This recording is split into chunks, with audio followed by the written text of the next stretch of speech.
سلام تخاتلتي مايك ميديا للما عنتي حصر زبلت سانتا حيزلكم قريبا لخو سنة مكتتال قرما حيوت أو حدا عد زنبر منأس هيكونو زقربوا سوات رساح تسألول اندابل اليوم سرحقوا نيرام قرما حيوت جناب حصانو خلو سرقو بموت تفاليمو حاو ወይ ሓፍተውን ኣይገደፍሉን ግርማ ህይወት ካብቲ ሰዓትቲ ቤተሰቡ ብገንዘቦም እንዳምሃሩ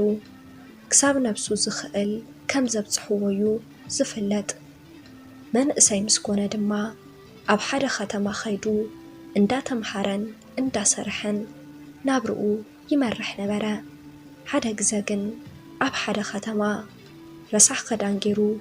ጨጉሩ መሳፈሪ ሳሬት ዓለባ መሲሉ ክልምን ዝረአዮ ሓደ ዓባይ መኪና ናይ ህዝቢ መጓዓዝያ ዝሓዘ ሰብኣይ ድንጋጸ ኣሕዲሩሉ ምስኡ ንገዝኦ ሰዶ ግርማ ህይወት ክሳብ ንሶምን ዝኸውን ምስቲ ሰብኣይ ቀንየ ብድሕሪዚ እቲ በዓል መኪና ሰብኣይ ብመኪንኡ ገይሩ ከዘውሮ ኢሉ ናብ ሓደ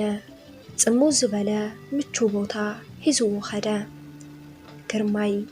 ህይወት ሰብ ሲኢኑ ብምንባሩ ዝፈለጠ ሰብኣይ ኣብቲ ጽምዋ ንበይኑ ኣዘናግዕ ኣውዒሉ ንምሸቱ ተታሒዞም ንገዝኦም ከዱ መሬት ምስ ወግሐ እቲ ሰብኣይ ናብ ስራሕ ኣውቲስታነቱ ክኸይድ ከሎ ግርማ ህይወት ምሳኻ ክኸይድ እየ ይብሎሞ ንስውን እንዳተሐጎሰ እሺ ንዓናይ ጃኬት ካግበር ክብል ተዛረቦ ድሕሪዚ ካብ ከተማ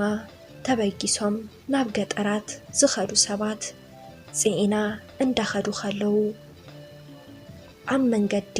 እታ መኪና ትበላሾ እቲ ኣውቲስታ ሰብኣይ እውን ኣብ መካኒኩ ብዙሕ ኣፍልጦ ኣይነበሮን ንኽዕርይሉ ኢሉ እውን ናብ ከተማ ብዙሕ ግዜ ሞባይል ደወለ ግን ክቕበልዎ ኣይከኣሉን። እቲ ሰብኣይ ዓቕሊ ጸቢብዎ ክልተ የእዳው ንድሕሪት ሰዲዱ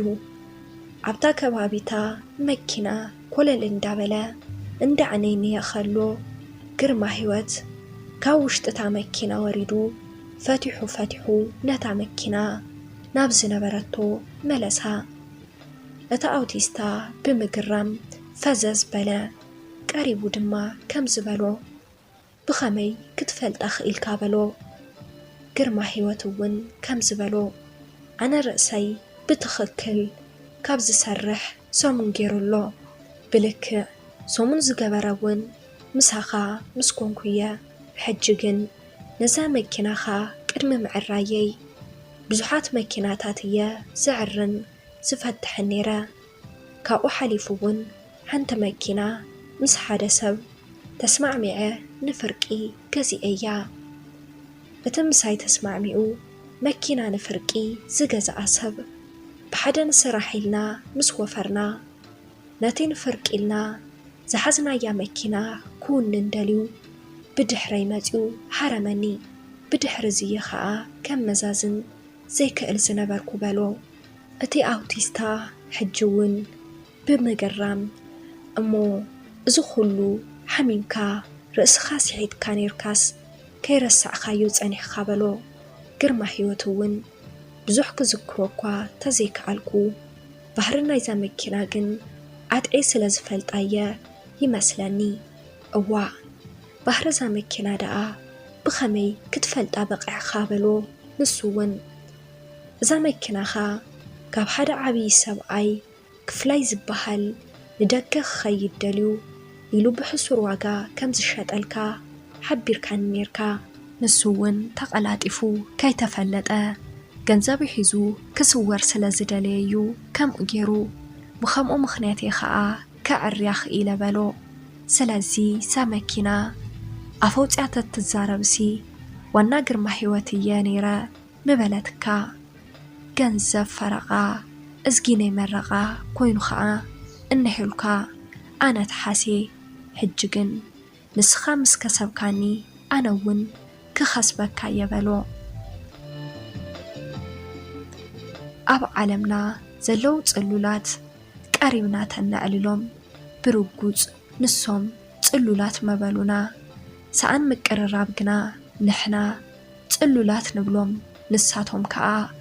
ገሊኣቶም ከጓዩና ይዕሉ ገሊኣቶም ከዓ ምስ ሓመድን ረስሓትን ክቃለሱ ይዕሉ ጸሓፊ ኣንገሶም ሕድራይ ተራኺት ማክዳ ሰላም ተኸታተልቲ ማኪ ሚድያ ለማዓንቲ ሒዘልኩም ቀሪበ ዝነበርኩ ነዚ መስል ነይሩ ኣብዚ ቻናል ሓሳብ ርእይቶ እንተዳኣህሊኩም ኣብ ናይ ኮመንት መጽሓፍ ቦታ ሓሳብኩም ክትገድፉለይ ትኽእሉ ኢኹም ነዚ ቻናል ሓድሽቲ እንድሕር ዳኣህሊኩም ሳብስክራይብ ገርዎ ላይክ ሼር ከይትረስዕዎ ይቐኒለይ ሰሰናዩ ንኣኹም